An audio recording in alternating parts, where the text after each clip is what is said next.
The air in the courtroom was thick with tension. Judge Sterling, perched high on his bench, glared down at the woman standing alone at the defense table.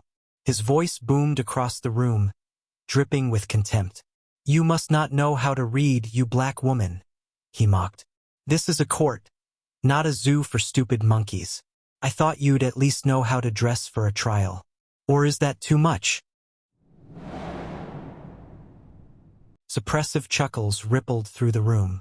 Amara Davis stood alone, her hair in a neat braid, dressed in a modest white blouse and gray skirt. Her hand clutched a cane, not from weakness, but principle. She didn't flinch.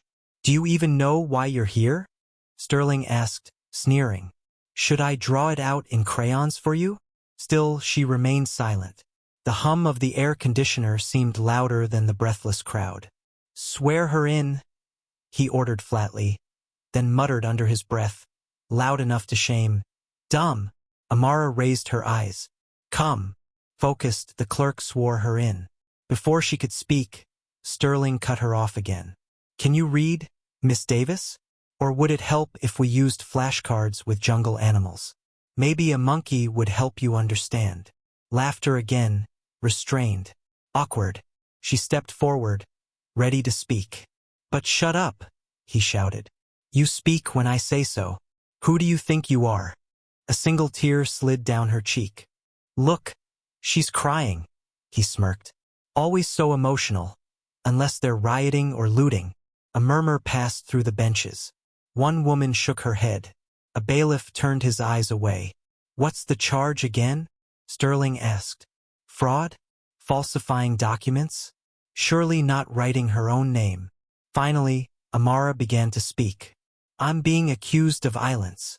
He barked again, slamming the gavel. But she didn't retreat. Her voice rose, clear and steady. "Your Honor," she said again, firmer. He blinked, surprised she dared. "Who gave you permission?" "My name is Amara Simone Davis," she said, louder now. "I was born in Queens. I'm 32. I speak 3 languages. I graduated summa cum laude in political science and legal studies. I have a PhD in constitutional law from Columbia University." The room froze. "I was summoned here by mistake," she continued calmly. "Someone confused my name with another. That individual has a record. I do not. In fact, I'm the one who flagged the forged documents across 3 languages. I alerted the authorities." Murmurs stirred. The prosecutor shifted uncomfortably. "I have copies of the emails," Amara stated.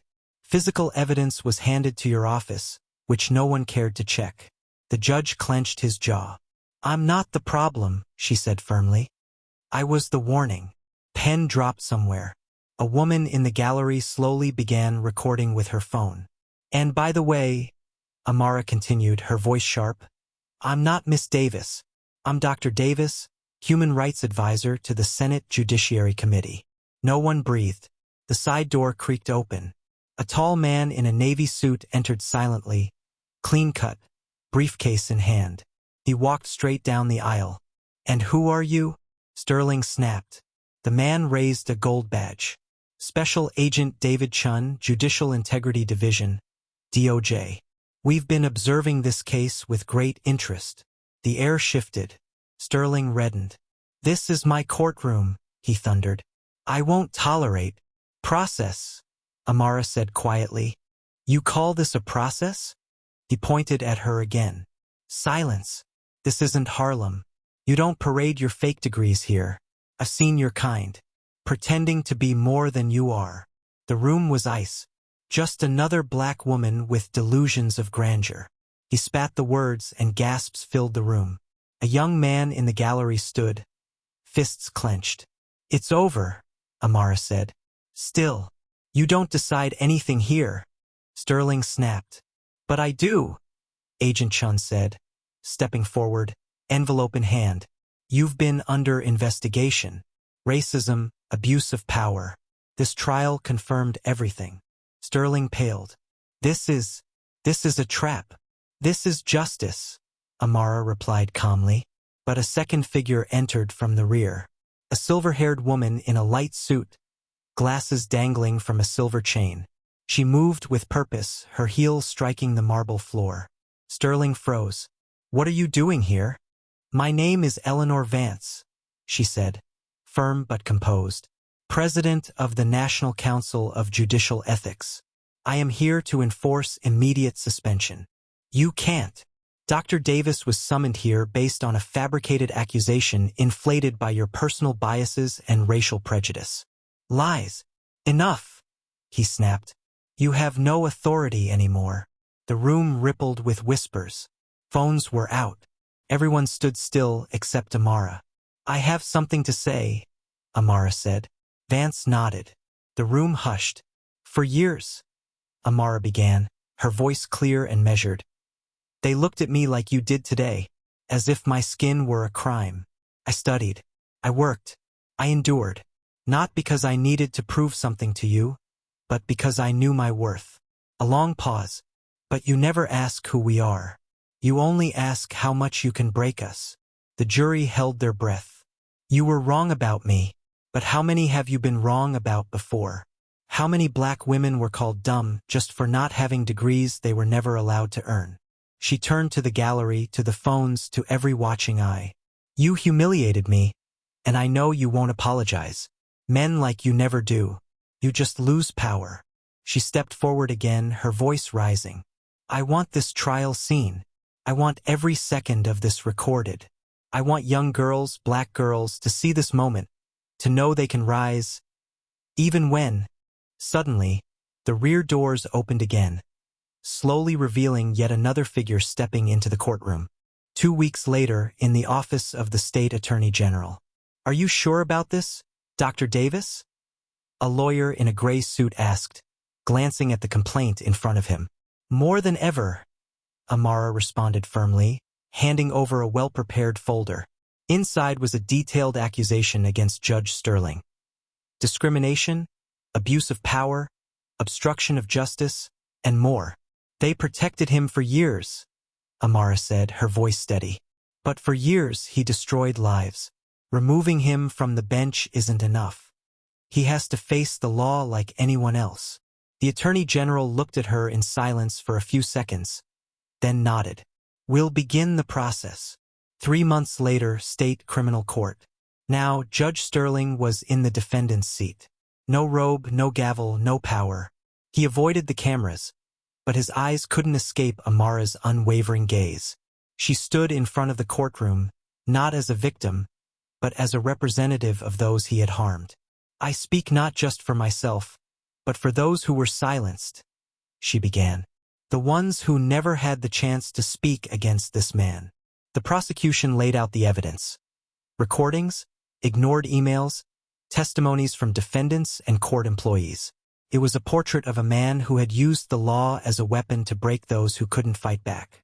When Amara took the stand, she spoke with clarity and strength. "This man humiliated me," she said. "He tried to reduce me to nothing, not for anything I did, but because of who I am. This was no isolated incident. It was a pattern. This trial is not just for me, but for all the others he silenced." She turned to Sterling, her voice firm. "You're not above the law, and I am not beneath it." 6 months later, sentencing day. Sterling was found guilty on multiple charges. He was sentenced to 12 years in prison without parole and stripped of all public office rights. Amara stood in the courtroom when they handcuffed him. No smiles, no celebration, just quiet observation. As he passed her, she leaned in and whispered, "Now you know what it's like to be judged for what you did, not what you pretended to be." He didn't respond, just walked away into a cell that he himself had once filled with others. Epilogue. Amara Davis was invited to speak at Harvard and the United Nations, but her mission remained unchanged. She went back to the neighborhoods, defending those who never made the news, those who were overlooked and ignored. She fought not because she wanted revenge, but because she knew what it felt like to face a judge who didn't see you as human. And she knew what it felt like when the world finally listened. 1 year later, State Correctional Facility Medical Unit. "Are you sure you want to see him?" the guard asked, his voice filled with respect, maybe even admiration. "Yes," Amara said firmly. But not for him. She entered the sterile hallway, walking toward a visitation room. Behind the glass sat Sterling, nearly unrecognizable, pale, thin, wearing a hospital gown, struggling to breathe through a nasal cannula. When their eyes met, he looked down, visibly moved. He reached for the phone. Amara did the same. "Thank you for coming," he said in a weakened voice. "I didn't think you would." She said nothing, just listened. "I have terminal cancer," he admitted. "No treatment left. Weeks, maybe days." "I'm here," Amara said quietly. "Say what you need to say."